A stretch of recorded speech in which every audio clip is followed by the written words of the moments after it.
l'État. La société a besoin de choses, elle a besoin de les exprimer, mais elle ne trouve pas, elle ne peut pas élire des représentants qui vont relayer ces demandes et qui vont faire que les institutions seront au service de la population. Vous avez des groupes qui sont cachés derrière une façade, qui manipulent cet État, qui exploitent à leur fin, sans non plus, comme je disais, c'est une rhétorique aussi très développementaliste, et donc il y a eu énormément de choses qui ont été faites sur le plan du développement en Algérie. Je ne veux pas du tout nier ça, mais simplement pour vous expliquer qu'on n'est pas du tout face à un régime autoritaire qui s'assume comme tel. On n'est pas dans une théocratie ou dans une monarchie qui dit « moi, vous êtes mes sujets, je suis le roi, vous êtes mes sujets, et donc vous m'obéissez ». Ce n'est pas du tout une légitimation du pouvoir de cette manière. Au contraire, on est dans un discours qui dit et répète « nous sommes une république, les Algériens sont porteurs de cet idéal d'émancipation, de révolution, de libération, etc. etc. » Mais pour autant, ce que je vais vous expliquer, c'est que c'est vraiment un jeu de façade, un jeu de dupes. Et que du coup, c'est très difficile de s'en sortir parce que quelque part, en tant qu'Algérien, vous participez à on vous amène à participer à ce mensonge. Et du coup, ce qui se passe en ce moment, et c'est sur ça que j'aimerais insister, pour moi, qu'est-ce que le Hira, qu'est-ce que le mouvement dit de ce processus de libération qui dure depuis plusieurs générations?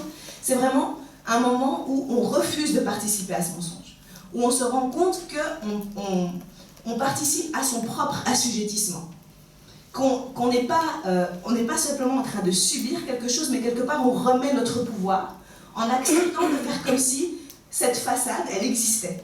Et en revendiquant la vérité sur qui gouverne, comment on gouverne, et surtout en revendiquant de passer à un autre système, quelque part on déchire ce voile de mensonge, et donc on ne laisse plus cette emprise psychologique que le régime avait sur la population. Je sais que ça peut paraître, je passe un peu dans la psychologie, mais il y a vraiment quelque chose de cet ordre-là, c'est un processus d'assujettissement. Et donc vous voyez la manière dont je parle du pouvoir, c'est pas quelqu'un qui le détient, c'est une relation. C'est vraiment dans une vision plus de Foucault du pouvoir, c'est un processus. Comment est-ce qu'on fabrique une subordination, une acceptation du pouvoir de l'autre. Donc je reviens à mon sujet. Donc, je parlais de l'État, de la manière dont le problème dès le début, c'est l'articulation entre société et État. Et que, par conséquent, l'autoritarisme, c'est vraiment la manière dont ces élites vont soumettre, je dirais enfermer, moi je parlerais vraiment avec une dimension spatiale de l'enfermement. L'enfermement d'abord dans les frontières, puisque pendant longtemps les Algériens n'ont simplement pas pu circuler, ont très peu pu circuler en dehors de l'Algérie. Et puis il y a d'autres clôtures mentales. C'est des clôtures qui peuvent être idéologiques, à travers aussi la religion qui est politisée, instrumentalisée sur le plan politique, d'abord par les pouvoirs politiques, avant de l'être par des mouvements qui contestent ce pouvoir, ce régime. Donc comme je vous le disais déjà, ce mouvement réformiste qui est déjà à travers l'école instillé pour enfermer ou limiter la manière dont les Algériens expriment leur identité, et différentes parties de leurs identités, dont leur religiosité. Bref, il y a différentes manières de cadenasser la population. Et puis, malgré tout, il y a un moment où cette recette, elle rentre en crise. Donc, malgré tout, les bienfaits du développementalisme, etc., il y a un moment où cette recette, et surtout la recette qui est basée sur une économie rentière, donc on a une rente qu'on exploite et avec laquelle on développe ce pays, à un moment, elle rentre en crise. Et ça, c'est les années 80. Et il y a donc des groupes qui commencent à contester la légitimité de cet État et qui veulent, qui rentrent dans la même logique de se réapproprier l'État, de lutter pour se réapproprier comme dans les années 60, comme le mouvement de libération l'a fait. Et qui, de nouveau, mobilisent la religion comme un lien pour lutter, pour se le réapproprier. Et donc, en fait, on rejoue la guerre de libération une deuxième fois, sauf que cette fois, on s'automutile, comme dirait un anthropologue algérien, et il y a une guerre contre les civils qui est absolument voilà, il n'y a pas vraiment de mots pour en parler, tellement elle est longue, intense, horrible et horrifiante. En tout cas, je voulais simplement insister sur le fait qu'à cette étape-là, on cherche le changement social, mais on reproduit le même scénario, c'est-à-dire le changement par la violence. C'est de nouveau, on veut se réapproprier, récupérer un territoire en le prenant à un autre groupe. Et donc on divise, il y a eux et il y a nous, et il faut choisir son camp, les civils doivent choisir leur camp, et de nouveau, c'est à travers de la violence et du pouvoir qu'on essaie de régler ce problème de l'articulation entre la société et l'État. Évidemment, ça produit que plus de violence et plus d'autoritarisme, enfin, donc on est dans le cercle vicieux de la brutalisation de la société. Et à la fin de ça, dans les débuts des années 2000, on a un Messie qui arrive, c'est comme ça en tout cas qu'il est en partie présenté, je vous enjoins à vraiment regarder les vidéos d'à l'époque, comment est-ce qu'il se présente et aussi comment est-ce qu'on le présente. C'est vraiment l'idée que les Algériens se sont égarés et qu'on a comme un Messie, un prophète qui vient les ramener, qui vient éteindre le feu de la discorde. C'est les mots qui sont employés, et vraiment il y a l'idée qu'il va nous guérir de cette division. Et pendant une vingtaine d'années, lui, il va miser sur une autre recette. Donc ce sera plutôt la libéralisation. Donc on passera d'un État-providence qui fournit tout, mais qui ferme tout, qui s'approprie tous les champs. Donc quand je dis s'approprie tous les champs, c'est aussi bien le champ politique, mais aussi le champ économique, planification, etc., à une ouverture du champ économique. Donc c'est la nouvelle recette. Et puis sur le plan politique, il y a une pseudo-ouverture. De nouveau, on est dans le jeu de miroir. C'est-à-dire qu'on a un multipartisme, mais sans alternance électorale. On a une liberté de la presse, mais sans une liberté d'expression. Et donc, l'ouverture du champ politique, elle est en fait faite sous contrôle pour que justement le système ne change pas et le régime ne change pas. Et donc, évidemment, cela ne produit pas les effets escomptés. C'est-à-dire que pendant ces 20 années, les seuls partis politiques qui émergent, où l'opposition est en fait une opposition officielle, les partis islamistes qui combattaient hier et contestaient hier le régime sont devenus les premiers clients. Ils font partie de l'alliance présidentielle, ils sont là pour cautionner, pour donner une légitimité donc religieuse à ce pouvoir autoritaire qui se reproduit. Et on a toujours le même parti au pouvoir, et vraiment, si vous voulez, en tant qu'Algérien, on a l'impression que rien n'a changé depuis 62, ou si peu. Bien sûr, oui, il y a des journaux, oui, bien sûr, mais en réalité, le sentiment d'être dépossédé de son destin, le sentiment qu'on est là, mais en fait, on est un peu comme si on était des locataires, mais pas des propriétaires, on est là, mais on ne compte pas, on ne nous voit pas, et je parle d'une grande partie de la population, bien sûr pas des élites ou des clients du régime. Je parle de tous les autres qui disent c'est à eux, c'est pas à nous, tout en pourtant étant très fiers de leur histoire et de l'histoire de leurs ancêtres qui se sont battus pour libérer ce territoire, mais sans se sentir, voilà, avoir leur bout de souveraineté politique dans ce pays. Et en vivant cette situation de schizophrénie, où on parle de république démocratique et populaire, etc., on vous biberonne à la révolution et la libération, etc., mais en même temps, dans la réalité, c'est pas du tout ce que vous vivez.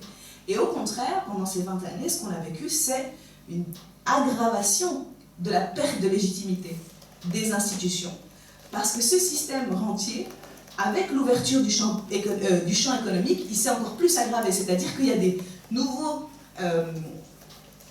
nouvelles parties de la population qui ont eu recours à cette corruption.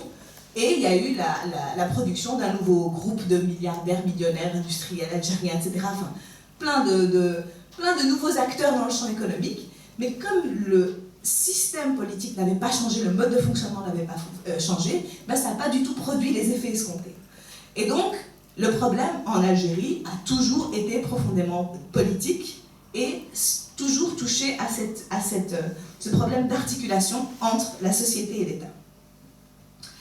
Et un jour, et c'est ça que je veux vous dire, donc je disais jusqu'au Messie, au début des années 2000. Et puis, en 2019, l'année passée, jusqu'au jour où la société a eu l'air de sortir du coma dans lequel elle était plongée depuis 20 ans, depuis la fin de la guerre contre les civils. Et pourquoi je dis sortir du coma? Parce que justement, dans la littérature par exemple, l'Algérie c'était vraiment une énigme. Pourquoi, comment ça se fait que quand tous les pays de la région, beaucoup de pays de la région se sont réveillés, soulevés, etc., en Algérie il ne s'est rien passé? Pourquoi il n'y a pas eu de printemps arabe, entre guillemets, en Algérie? Pourquoi est-ce que ça explose pas? Pourtant la situation, etc. En réalité, quand on vivait en Algérie ou qu'on observait l'Algérie, on savait qu'il y avait quotidiennement des manifestations, des émeutes, du nord au sud du pays. Mais c'était des révoltes qui étaient sectorielles, qui étaient liées, soit c'était des revendications socio-économiques, soit des problèmes alors, politiques, mais qui instrumentalisent des identités, etc. Il y avait tout, sur l'ensemble du territoire plein de feux qui étaient allumés partout, quotidiens, et qui, pour autant, ne faisaient pas... comment dire ça? Qui n'étaient pas... qui ne convergeaient pas, qui faisaient pas qui étaient complètement divisés, éclatés, émiettés en fait, c'est ça, tous les foyers de révolte étaient émiettés. Et donc, ce qui par contre se voyait, c'est que la violence s'était imposée, la violence urbaine surtout, c'était vraiment imposée comme la seule manière, la seule voie de communication entre la population et ses dirigeants. Il n'y avait aucun espace intermédiaire, aucun groupe intermédiaire crédible pour gérer les revendications de la population et gouverner cette population. Donc ça montre bien dans quel état, à quel niveau d'autoritarisme on était, malgré ce sentiment de l'extérieur d'une société, d'un régime très stable, vraiment incroyable par sa résilience, qui tient très bien. Et surtout, du coup, cette situation, elle donnait l'impression qu'il n'y avait aucune source d'espoir, en fait. On ne voyait pas d'où pouvait venir l'espoir et l'espérance. Et il y a un politologue français qui parle qui dit que le régime algérien gérait la population en faisant miroiter une catastrophe suspendue. Donc en fait, après avoir vécu cette horreur pendant 10 ans de la guerre contre les civils, eh bien, il suffisait d'agiter le spectre et de dire attention, si on est au bord du vide, s'il se passe la moindre chose, on tombe dans le précipice. Et qu'en fait, c'est ça qui, pour lui, gelait la situation. Faisait qu'en fait, pendant 20 ans, les gens sont restés... quand je dis les gens, je parle de vraiment les groupes les plus activistes, politiquement, etc. Étaient vraiment restés au bord du précipice. Et puis, à la fin de l'année, pas à la fin de l'année passée, mais à la fin de 2018, tout ce système que je vous ai décrit, toute cette manière de fonctionner, tout ce régime qui tenait cet État, et qui confisquait la population de cette souveraineté, eh bien, il commençait à avoir de plus en plus de problèmes dans les rouages. Et un des problèmes les plus compliqués, ça a été la fin biologique, physique de Bouteflika. C'est-à-dire qu'il a fait un AVC en 2013, et c'était le quatrième mandat, l'élection pour son quatrième mandat en 2014. Et déjà là, on voyait qu'il commençait à avoir un problème. Parce que tant, je vous dis, c'était la figure du Messie, mais donc tant qu'il parlait, qu'il pouvait jouer et incarner cette force-là de réunification, de renouveau, même s'il était issu du même parti, eh bien, il pouvait encore avoir un effet. Mais là, il n'était plus capable de parler, il n'était plus vu qu'en chaise roulante, il était vraiment le signe de décrépitude et de fin de vie de ce régime. Et donc, au moment de la fin de son quatrième mandat, on s'est demandé comment est-ce que les choses allaient se poursuivre. Et il y a eu plusieurs scénarios qui ont été proposés. Il y a des juristes qui ont commencé à expliquer qu'il fallait le laisser finir ce quatrième mandat, il fallait le prolonger jusqu'à sa mort. D'autres qui disaient non, mais en fait, on voyait bien que justement, cette façade institutionnelle, bureaucratique, elle posait problème. Parce qu'en fait, on n'était plus capable de trouver un remplaçant. En fait, on n'arrivait plus à trouver un consensus. Le régime n'arrivait plus à trouver un consensus autour d'un candidat. Et c'est là que la recette a vraiment plus réussi à marcher et à calmer la population, en tout cas à la dissuader d'agir ou de renoncer à son propre pouvoir. C'est lorsqu'on a annoncé qu'en fait, il a annoncé qu'il allait se présenter à un 5e mandat. Et là, il y a l'inadéquation entre la réalité et cette image projetée ou ce mythe, oui, vraiment ce mythe qu'on faisait, sur lequel on faisait reposer l'adhésion de la population à ce scénario, a été brisé. Et la révolte, elle est venue de l'intérieur du pays. La révolte, elle a été profondément politique. En fait, si vous voulez, c'est là qu'on a vraiment touché au problème. C'est cette photo ne me représente pas. Et symboliquement, ça veut vraiment dire, ça parle de la représentativité, en qui je me vois, et donc l'articulation de moi, la société, dans toutes ses composantes, et l'État et ceux qui me dirigent et ceux qui me représentent à l'extérieur. Et c'est à partir de là que ce mouvement, en touchant vraiment au cœur du problème, a réussi à s'étendre à l'ensemble de la société algérienne. C'est en ça que ce mouvement, déjà, sa première caractéristique, en quelques semaines, c'est d'être devenu national et massif. Alors que quand je vous parlais au tout début là, du mouvement de libération nationale, ça a mis des années avant de réussir à mobiliser des Algériens dans plusieurs régions, etc. Là, ça a été comme une traînée de poudre. Bon, évidemment, ce n'est pas la même société, mais... Et aussi, ça a été massif et aussi du nord au sud du pays. Et donc, ce lien entre le fait de vivre la même situation d'oppression politique, même si, malgré les divisions entre les régions, malgré les différences et les divergences, et tout ce sur quoi ce régime aussi a joué pour se maintenir, toutes ces divisions, ça prouve bien que cette situation d'oppression, elle était commune. Il y a un cri profond pour réclamer une dignité, et ça, encore une fois, ça montre bien à quel point c'était quelque chose d'enfui au plus profond. Je veux vraiment ce sur quoi je veux insister, c'est qu'il ne s'agit pas de quelque chose de conjoncturel, il ne s'agit pas d'une crise